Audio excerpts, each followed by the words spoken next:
Sosok Karlina, istri Ivan Sugianto pengusaha asal Surabaya, suami ditangkap buntut suruh siswa sujud. Istri Ivan Sugianto, pengusaha asal Surabaya kini turut disorot imbas kasusnya menyuruh S, siswa SMA bersujud sambil menggonggong.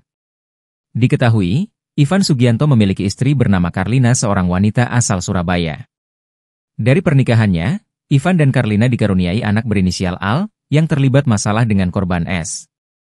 Hingga sang suami ditangkap, istri Ivan Sugianto belum memberikan tanggapan mengenai video yang membuat suaminya viral karena hal negatif.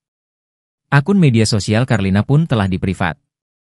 Adapun akun Instagram Karlina istri Ivan Sugianto bernama Karlina_Excel, seperti diunggah akun TikTok Palti West. Namun diduga akun ini sudah diblokir oleh pemiliknya. Sebelumnya, Ivan sempat menyampaikan permintaan maaf kepada istri dan anaknya. Ia meminta maaf karena telah membuat malu sang istri dan anak atas perbuatannya.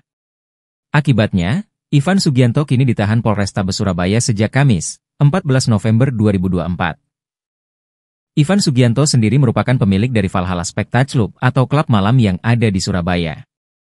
Rekening bank Ivan Sugianto pun kini juga diblokir oleh Pusat Pelaporan dan Analisis Transaksi Keuangan, PPATK.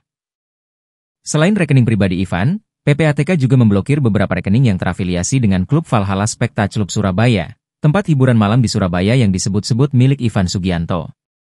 PPATK menyelidiki dugaan pencucian uang dan aliran transaksi mencurigakan lainnya pada rekening-rekening tersebut.